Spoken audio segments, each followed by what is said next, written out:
पंजाब के महाराज रंजीत ने जब एक शाही समारोह में गुलबहार को गाते हुए देखा तब वो मात्र 18 साल की थी। पेशे से नर्तकी रही गुलबहार की आवाज, सुंदरता और नृत्य ने ऐसा जादू किया कि रंजीत सिंह पहली ही मुलाकात में दिल दे बैठे थे। वो गुलबहार को प्रेमिका बनाना चाहते थे और जब यह बात उसे बताई तो निराशा उनके हाथ लगी। गुलबहार ने महाराज का प्रस्ताव ठुकरा दिया। यह उस दौर की बात है जब महाराज की उम्र 50 साल के आंकड़े को पार कर चुकी थी और गुलबहार महज 18 साल की थी। अमृतसर की रहने वाली गुलबहार ने महाराजा को ऐसा दीवाना बनाया कि वो उससे शादी करने के लिए कोड़े खाने तक को तैयार हो गए थे। कई इतिहासकारों ने अपनी किताब में इस प्रेम कहानी का जिक्र किया है। पंजाब के इतिहासकार और लेखक इकबाल कैसर कहते हैं, अमृतसर के मुस्लिम परिवार से ताल्लुक रखने वाली गुलबहार ने प्रेमिका बनने का प्रस्ताव ठुकरा कर शादी करने की बात कही। कहा,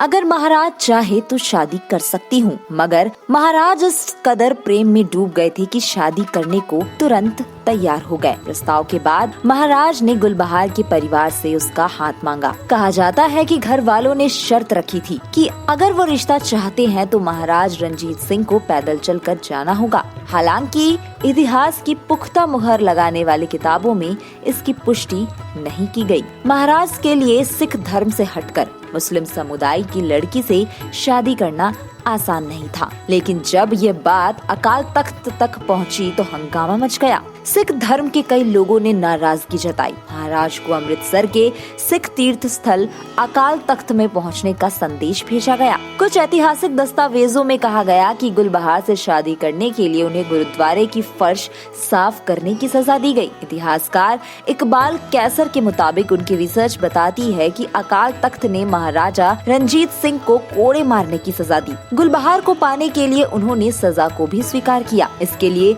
रेशम का कोड़ा तैयार किया गया था। दोनों की शादी के जश्न के बारे में कई इतिहासकारों ने विस्तार से लिखा है। वह अपने दौर की सबसे भव्य शादी थी। जिन्होंने लाहौर और अमृतसर में उस शादी को देखा वो याद करते हुए बताते थे कि ऐसी शादी पहले कभी नहीं हुई। इतिहास का सारांश किताब के लेखक और इतिहासकार सुजान रॉय कहते हैं कि महाराज के हाथों में मेहंदी लगाई गई थी। शादी पर उन्होंने शाही पोशाक पहनी, बारात में हाथी पर सवार होकर पहुँचे। शादी का समारोह अमृतसर के रामबाग में बने बंगले में हुआ। शादी कितनी भव्य थी इसका अंदाजा इस बात से लगाया जा सकता था कि बंगले को कई दिनों पहले बंद कर दिया गया था ताकि पूरे इत्मीनान के साथ सजावट की जा सके। शादी के एक दिन पहले संगीत का विशेष कार्यक्रम आयोजित किया गया था, जिसके लिए कलाकारों को 7,000 रुपए दिए गए। यह उस दौर में प्रस्तुति के लिए दी जाने वाली सबसे बड़ी धनराशि थी। तो दोस्तों, आज के किस्से कहानी की इस वीडियो में इतना ही। वीडियो अगर पसंद आई हो